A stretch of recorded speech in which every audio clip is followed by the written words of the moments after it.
Okay, rulers, settle down.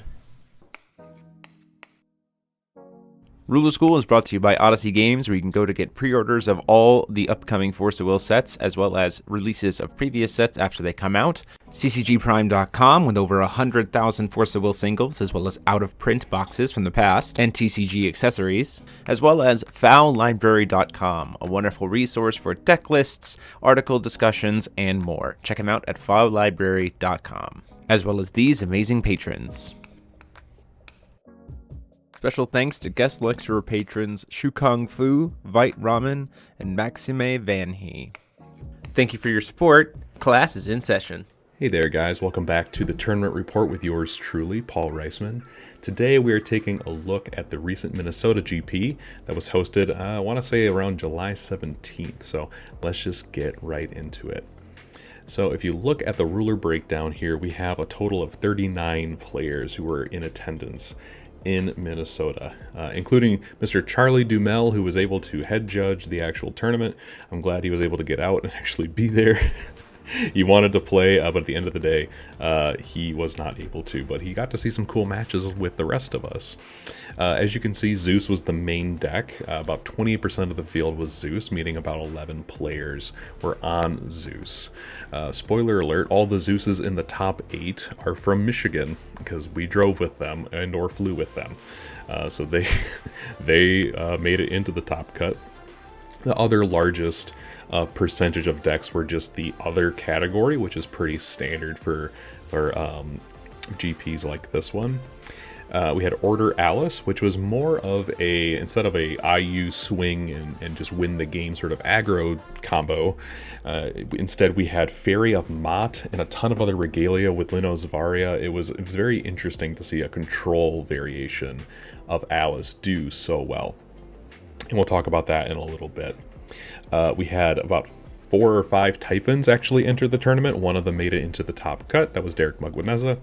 And then we had some of the most interesting decks in the entire tournament with the different Almerius My List lists that we had. Of course, some of you might be thinking, where did this come from? I thought Tag was essentially dead. So did I. But combo decks with My List are certainly one of the things that we need to keep our eye on as we look toward the ban list or even the combination ban list. But these combo decks were very interesting. A few of them actually made it into the top cut.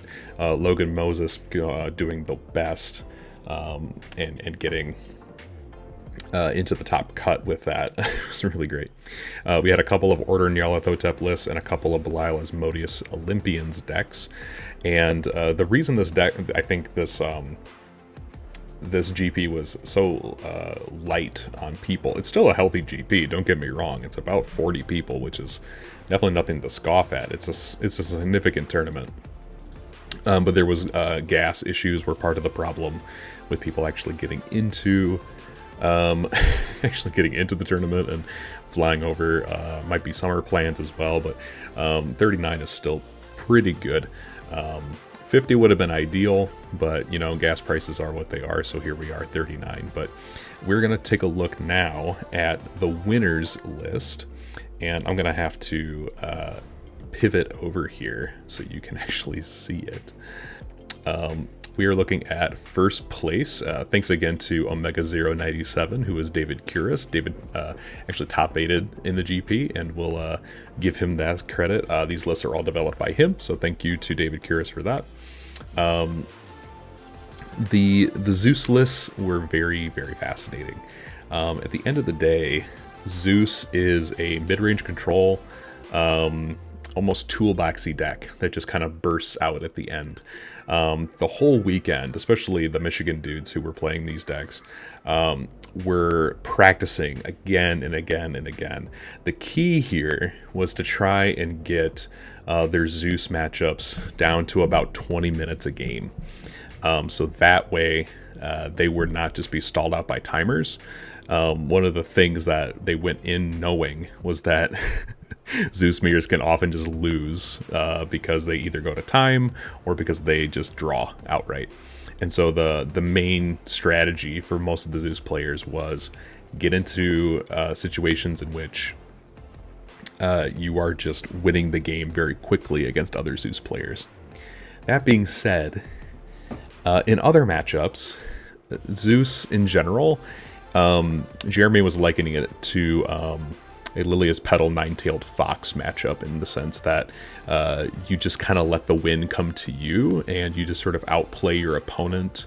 You punish your opponent for making moves, and really utilize the recovery step, which is by and large the most powerful step in all of Force of Will. Being able to do things before your recovery has always been super good in this game, and it's helped it to differentiate itself.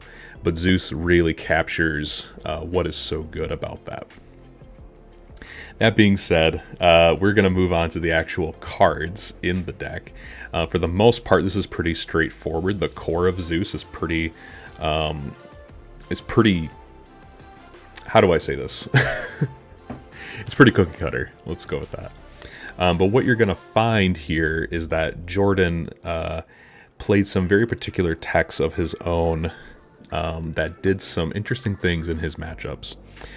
Primarily, the card we want to talk about is Zero the King's Blade. As you can see, it's right next to the Witch of the Fallen Kingdom down there. Zero the King's Blade was a particular tech of his own, in that it stops things like Blood of Typhon from being able to draw cards. It stops Water of Zeus. It stops in some interesting things in certain decks that, at the end of the day, really punish people for not getting them off, and they feel kind of like a waste. So it's a really good disruption card. It's not something that we've seen a ton of, mostly because there hasn't been a reason to play it. But as for one of the very few 2-drops in this list, that is not an Olympian, Zero the King's Blade makes a really good case in general. We're also going to talk about a little bit about Horn, how Horn is basically one of the most important cards in the game right now, especially in the Zeus matchup, mostly because it resets Union 7 in a way that other cards simply do not. So removing cards from the graveyard that have Union 7 doesn't stop the actual effect of that, because it all has to do with public zones. So the public zones in the game are the field, the graveyard, the removed from game pile, and anything revealed outside of the game, and the chase. The chase is a public zone. So anything that's on the chase counts toward Union 7, which is something our players really did abuse with Artemis in particular, to kind of get around to do some funny tricks. Zeus, although it is very cookie cutter in a lot of ways, a lot of the decks look very similar, so there's not going to be too much to talk about. The difference that the player makes is significant, in that if you are able to know what your opponent is trying to do, and you know the deck inside and out, you're going to do very well. And Jordan was one of the main people who was able to do that. Next up, though, we are going to... we'll talk about the Stone lineup. You'd think it would be obvious, but we're going to talk about one person in particular, and he knows who he is if he's watching this video. We literally bust out laughing because of his Stone deck. So the last couple of things I want to talk about in the side deck here are the Mechanized Fenrir and the Ares. So we'll talk about Mechanized Fenrir first. Mechanized Fenrir is interesting because you can play it even though it is a villain's. If you reveal it from outside the game with something like Origin of the Seven Lands, you're able to essentially bring it in at any point. You can order it, search off of Zeus, but then your opponent doesn't get any of their Olympians' effects, except for the ones that they search, right? So it doesn't stop the search effects, but it does stop the on-field effects of your Olympians, which makes this card incredibly good in the mirror match. Not to mention in other matchups where your opponent having resonators on the board that do things is actually important to their win condition. We also have one Ares in the sideboard, and I can tell you right now why this is there. And Jordan can tell me more in the comment section down below, or other people can tell me more about this too if they want to. But the way I saw this being utilized in Jordan's games was that it was another way for him to reveal an Olympian from outside the game without having to sacrifice his own Ares. So if Ares is being counted toward Union 7, that means it's either in the grave or on the field, which means you can't use it again. right? So the ability for Ares to be revealed from outside of game and still count toward Union 7, while also keeping and maintaining yours in the deck, goes a really long way, especially in matchups where Ares is so powerful. And of course, we have Dry Wing. Dry Wing is there. It does get you a little bit of extra will, which is nice. But I think in the majority of reasons you play this is because it stops your opponent from producing a crap ton of will that is just not produced off of stones, right? This would stop a Zhu Liang, which we'll talk about in a little bit. It would also stop Typhon's Blood and other things like that from producing that extra will. So Dry Wing, I think, is pretty standard and put in a lot of work when it was revealed off of Jordan's stuff. So congratulations to Mr. Jordan Williams for getting first place. Went into this top 8 as second seed, so he was doing very well all day, and he took it all the way and won. So congratulations to him. Next up, we're going to talk about one of the more interesting lists that came out of this GP, and that is from first seed Logan Moses, who got second place overall. So we did not anticipate this deck at all. In fact, this is one of many variations that we saw. It was kind of crazy to see how many different variations of this particular deck existed. So as we don't talk about Zeus too much in this, because most of the Zeus decks are pretty much the same with a little bit of different flair, this deck in particular was very interesting. It was the only one of its kind in that it was trying to use Magical Arrow and Zhu Liang to develop a ton of will that could then be used to fire the Magical Arrow at your opponent for exactly lethal damage. And so the whole deck was sort of catered around this idea of draw, draw, draw, draw, draw. And using that initial fire will that Milas produces and the additional life that Almerius gives you to help make that threshold easier to cross. So you had things in there like Dragon Crystal, which were able to ping you and deal additional damage if you needed extra will. Reuniting Master and Pupil, which is a card no one has ever seen in a GP, actually crack into a top 8. Look at the top 4, look for a chant, and put it into your hand. That seems really good if you're looking for something like, I don't know, your Conclave, your March from the Dead, Decay of the Machines, or even your Magical Arrow, right? So this deck was just fascinating in how quickly it could find its resources. I'm kind of surprised he only played one Magical Arrow in the main deck, and also only one Gradius and one Athena. But despite the fact that there are just a couple of one-ofs, this deck was highly consistent. It was scary to watch because I was like, I don't know if the opponent knows what's coming. But this deck was absolutely fascinating. The sideboard was pretty standard. I'd be interested to know what Logan's opinions or Logan's insights were for the Suya. I imagine that he was using it for Curse of Ragnarok, for getting around things on the opponent's board that had Eternal and or Barrier. But what we did understand is what the Zero was used for. So we actually found Zero come into a game and do some work. Zero is there so that if you just need to go early aggro with My List, you can flip My List with the extra will that he produces. And then you have a gigantic... like, you have all these cards in your hand. You have this gigantic My List that is able to swing in and your opponent can't target it, which is very, very deadly and lethal, which is just another fun win condition that does exist in the deck, and the engine perfectly facilitates that game plan. So I just want to say congratulations to Logan. This is one of the more unique decks I've seen in Force of Will in a very long time. Congratulations for getting second place, and we're going to move right on to Derek. Don't pay attention to those cards. We're talking about all of these down here. Oh my gosh. Yeah, we gotta get rid of those. Okay, there we go. Now we can actually talk about the deck. This is the deck. Obviously, Antibodies, Blood. That's gonna be highly subjective, depending on what build is being used. And The rest of the deck is centered around this idea of revealing things in the sideboard like Mount Orthus and having giant antibodies that can attack your opponent's stuff and basically kill them. Antibodies really are kind of the win condition, but the rest of the deck is there to help support that win condition by revealing things like Drywing in the sideboard, by revealing Mechanized Children of Kronos, and I think he's playing Gaia as well. He's not. He's not playing Gaia to discard. He's playing Gaia. He's not playing Kronos to discard cards, but things like Echidna are really powerful for that. Lucifer, the defeated One Wing, and the Fiery Angel of Vengeance in the main board are there to help you unorder so that you can reorder and start revealing more things in your sideboard, like Typhon Cells and things like that, to just get a fistful of cards and be able to win from there. For Black Witch, you're playing for Black Witch because you're in the Zeus meta. It also is able to receive things from the sideboard if you're able to ramp ahead enough. Lumia, really excellent card. Astema. This card is specifically a Derek favorite. He loves this card, and I'm glad he's able to use it again. You basically just pay life and get additional effects with this card. I don't know if it made all the difference. It got you additional cards and it helped drain your opponent's life, which is kind of nice, which is very mid-rangey, and that's kind of what Typhon is doing anyway.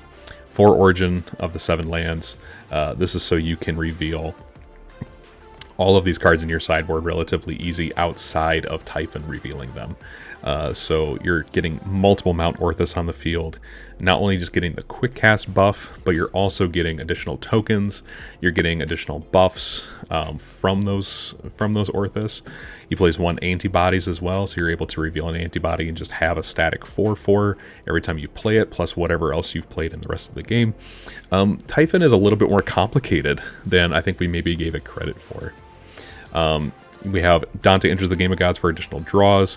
You can just search out a villain, whatever you need. With I forget the name of the card, but it basically searches for a giant or it searches for a villains whenever you need it to. Phantasmal Scarlet does have quick cast as a result of Mount Orthus, so it is a blank that destroys for 1 at quick cast speed, very powerful, and then 2 Decay of the Machines. I think this is important to main deck, mostly because you're dealing with Drywings everywhere in side decks. So this thing being in the main deck, sending 2 of those Drywings to the graveyard so you can draw a card, and that just unlocks pretty much everything that you need. Another important detail to remind yourself about Typhon is he's also trying to hit Union 7 in the sense that if he is able to reveal 7 machines, all of his stones start to produce twice the will. So that's really, really helpful for him. That being said, Derek's list was very fun to watch. It was a very fast list for 100 cards. I've never seen 100 cards be so fast in my entire life. So anyway, I just want to say congratulations to Derek Maguineza, who went in 5th seed but came out in 3rd place. Last up, we have another Almirius Mujdar list, but of course Jarrett, I believe Jarrett, let me check my notes. Jarrett Kane. From what I understand, Jarrett is a long-time Force of Will player who loves combo decks and really got his start way back in the Grimia days with Whispers from the Abyss, being able to flip Grimia and get all of these like really cool benefits from that. He came back this time with another combo deck using the same 2 rulers, but was vastly different than Logan's list. And so what you can see here is he plays majority of his deck is going to be Origins. It's going to be Excalibur, Deep Blue the Phantom Board, Gleipnir, Hydromonica. These are all cards that you can just play for free from hand, which is really helpful. Hydromonica is also beneficial in that it allows you to just simply draw a card.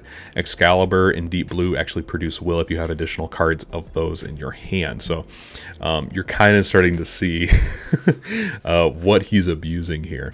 Whispers from the Abyss is really good in Almirius decks because you're able to pay an additional 500 life for 6 additional cards, essentially, because you have 3,000 additional life than everybody else. So this is a really good way for you to just search out pretty much whatever you need and just cycle through your deck very, very quickly. Origin of the 7 lands is here once again. It's being used. It's being used to reveal Drywing. which is a really good way to just produce additional will, but also slow your opponent down if they're doing crazy things with their own stuff. And so basically the deck is building up to the bottom line of this here. You are essentially paying your life down to 200 or so with Whispers from the Abyss, drawing your whole deck essentially, using Inferno, like playing a bunch of Melfies, of course, especially off of the green that you have from Drywing, playing your Melfies, producing will, and then using Inferno to set your opponent down to 200 life, and then pinging them with my list for game. Until then, you have things like Tea Party to sink your will. You have Tea Party members to recover your regalia, and you have as well a Secret Duel in the Moonlight to set your life to 0 and just kill outright. Lumia's there as a nice little tech to be able to just go back up. And this deck is really fast. We actually had this on stream, and it was scary to watch. One additional will in Force of Will goes so far. And that cannot be understated. And that is what Jarrett King took into the top 4. Everything else below that is going to be basically top 8. This deck might look familiar, and it should. This was the exact same list as Logan's list. This was coming from Blake Hahn, who basically ran the exact same list, of course. Not much of a difference here. There are some Hoel pigs in the sideboard with food supply, so you can gain additional draws and things like that, which is really helpful. Recover your My List as well for additional pings. So there was some interesting tech there. But for the most part, this is exactly the same as Logan's list, so we're going to just move on. Congratulations for getting top 8. We have one of the other dudes from Michigan, David Kuras, who again is a Mega 097. Check him out. This is pretty much the exact same list as Jordan's, except with a little bit of a difference, I believe. Yeah, literally the exact same deck, so I'm not going to talk too much about it. But again, David, Jordan, Dalton were all playing against one another to try and crack into the top 8, and most of them did. So congratulations to David once again for getting into the top cut. I'm going to skip this and go right to Dalton's list, because again, it's another Zeus list. But we need to talk about something that Dalton learned a lesson. There's a few other cards in here that are a little bit more of his flavor. The Gil Lapis is very similar to the Iborizuki. It just sort of mills the top 4 and is able to look at different things. He plays a couple more of the essences as well. He plays the Machina essence, and he also plays the Odin essence as additional ways of doing quick cast stuff on your opponent's turn to be able to order. He plays one Prisia as well, which is not a terrible card to put in this list. It's just a little bit different. You're able to fetch out whatever you need from your deck at any time. He plays Excalibur Cassius. Fun card. Look at the top. I think it's like the top 3. And you can cast them as if they were in your hand, which is super fun. Very fun tech. And then Odin enters the Game of Gods. And the reason this is very much a Dalton thing is when I first met Dalton, he started playing Odin right out the gate with this new cluster. And he was like, Odin's my guy. I'm just going to play Odin all the time. And so he just played Odin. And so the fact that he's got an Odin enters the Game of Gods is very, very Dalton Slocum.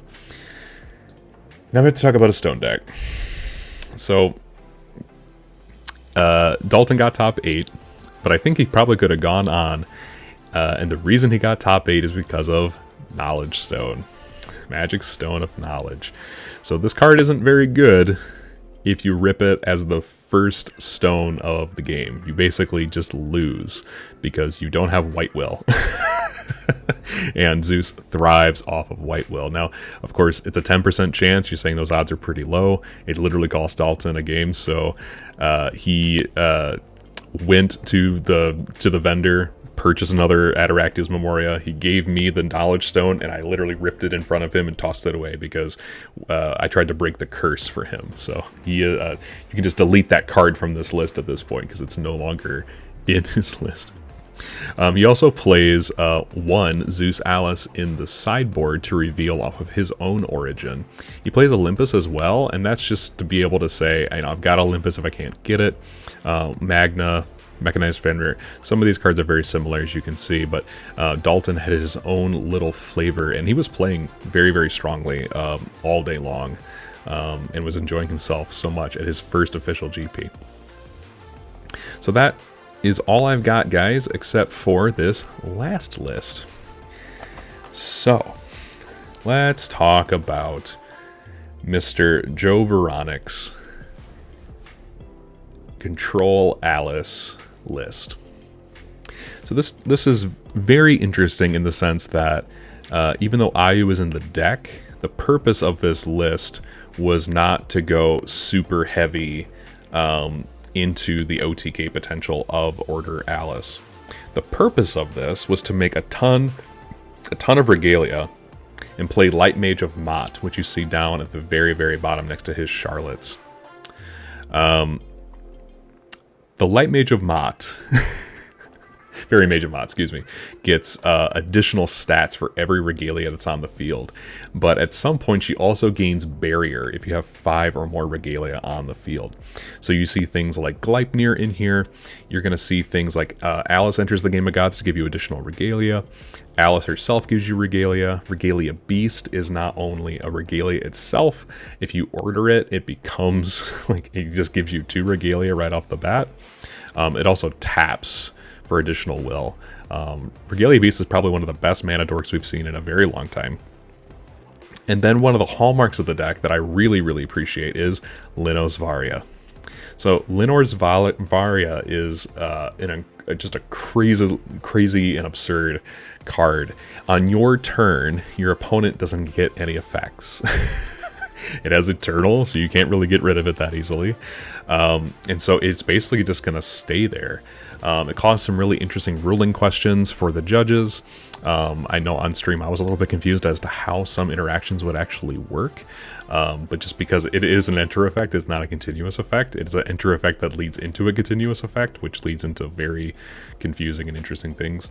But the whole point of this deck was to basically say, I'm going to stick this Linos Varia. You are going to have a hard time. I'm going to make a bunch of Regalia, and I'm going to swing and just kill you with Light Mage of Mott. Light Fairy of Mott. The Fairy for Mott. Very interesting in general. In the sideboard, you see things like, oh look, Dark Alice is here. To be able to pick apart your opponent's hand. Alice's fantastic trick. Death Scythe for being able to shut down your opponent's swiftness dudes. Generally, imperishable is not a keyword we see very often in the game anymore. I think that's mostly because it's just not an interesting creative space anymore, but Death Scythe used to get a lot of mileage because it did remove that. Now it's mostly there to kind of bring itself back to the hand by removing things from the graveyard. It's also there to remove swiftness from your opponent's J Ruler, which is really helpful. But it's a really good sort of like counter meta card that is available to you because of the deck you're running. 2 Black Witch in the main and 2 in the sideboard. It's going to be there so you can like Black Witch into Black Witch into Black Witch. It's also going to be there in case you need more Black Witches against something like Zeus. And then just other really good control cards like Exorcist Mage and Lumia. This deck was very fascinating to watch. Most of the time, though, I saw a similar list that was using a lot more Regalia, like Death Scythe, main boarded, and such like that. It was interesting stuff. So I'm very fascinated in this list. You have to let me know what you think down in the comment section down below, because I think this is one of my favorite decks coming out of that particular tournament. But if you're not a control player, you can let me know down in the comment section too if you want. Anyway, guys, this has been the Tournament Report. I hope you guys have enjoyed this breakdown of GP Minnesota. Give us a subscribe and a like if you haven't done that already. Ring that bell for more videos like this. And until next time, guys, this has been Paul, signing off.